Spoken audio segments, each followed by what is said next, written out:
Mazinger Z metal build. Nirelease ito ng Bandai nung Bandai Company, no, nung 2018.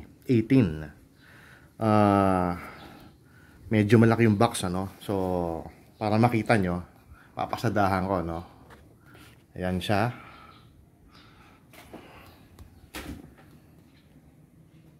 Ayan. At pag ating binaliktad, ayan. Okay. So ito ay regalo sa akin. Ibinigay sa akin ito ng matalik kong kaibigan na half Japanese, half Pilipino nung pinalad ako na makapunta ng Tokyo. So buksan natin, buksan natin to. I-unbox ko. Although nabuksan ko na to. Nabuksan ko na dati to, sinilip ko na. Teka, paano ba natin sisimulan to? Sorry hindi ma-capture ng camera yung buong yung kasi ang laki ng box eh. Anyway, so first off, ito yung kasama niya sa toy. So tingin ko mga siguro parang rocket flame ito. Ayan. Actually hindi ko pa to nabubuksan eh. Naka-seal pa to eh. So next would be laman ng box. Ito, ito yung niya, no? Ito yung ni Mazinger Z. Ito yung kanyang pakpak para makalipad si Mazinger Z. Okay? Tapos ayun, may mga extrang kamay, oh. Yung mga extrang kamay na yun, siguro pwede mo siyang i-customize kung ano yung gusto mo na forma ng magiging kamay niya pag dinisplay mo siya. Yan. Again, hindi ko pa rin ito nabubuksan. And ito, merong missile dito, no? Ito hindi ko alam kung ano tong mga to. Mga weapon, no?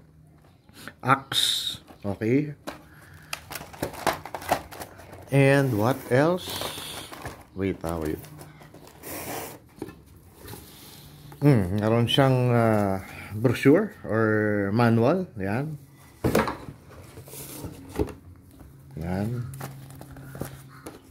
Again, unopened. At ito na mismo si Mazinger Z. Yeah. Ito pa lang ang nabuksan ko actually. Ito kasi sinilip ko nung binigay sa akin to nung year 2019 yata o 2018 nung ibinigay sa akin to eh. So nirelease ito 2018. So bagong-bago talaga. Medyo limited edition to. So ito siya. Ayan ang Mazinger Z natin.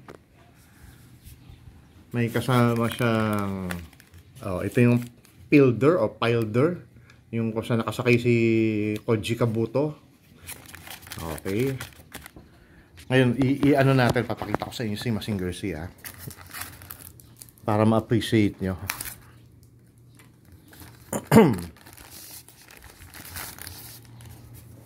So ito si Mazinger Z. Yan. Mabigat siya dahil gawa siya sa die-cast metal. At yung pinakahuling pelikula actually na ginawa para sa sinehan, yung Mazinger Z Infinity yata, kung di ako nagkakamali, yata ang title nun. Ito yon, doon binased itong robot na to. Alam naman natin na lalo na sa mga batang 70s, batang 80s, tayo, mahilig tayo sa super robot Panahon nila Mazinger Z yan, Voltes 5. Trivia lang, ang pinakauna talaga na super robot na lumabas no 1972, I think, si Mazinger Z yun. Kaya si Mazinger Z ito, siya ang pinakasikat na robot sa Japan. Super anime robot sa Japan. Yan. Pag nagpunta ka nga doon, karamihan ng Hapon hindi kilala si Voltes 5 na sikat dito sa atin sa Pilipinas. Pag tinanong mo yung Voltes 5, magtataka pa yung mga Hapon. Sino yon? Ano ba yung Voltes 5? Hindi nila kilala yon. Marami sa kanila hindi nakakaalam kung sino si Voltes 5 or ano yung Voltes 5. Pero pag sinabi mong Mazinger Z, ayun, alam ng lahat ng mga Japanese yan. Ganun kasikat si Mazinger Z sa Japan. Ayan, no? Ganda, oh. Oh, na-articulate halos lahat, oh. Oh, pati yung paa, oh. Oh. Uy, may nalaglag. Ano ba to? Ah, yung ano ni Singer C. Okay. Teka, balik ko lang. Baka mawala eh. Ano ba? Babalik to. Baliktad. Okay.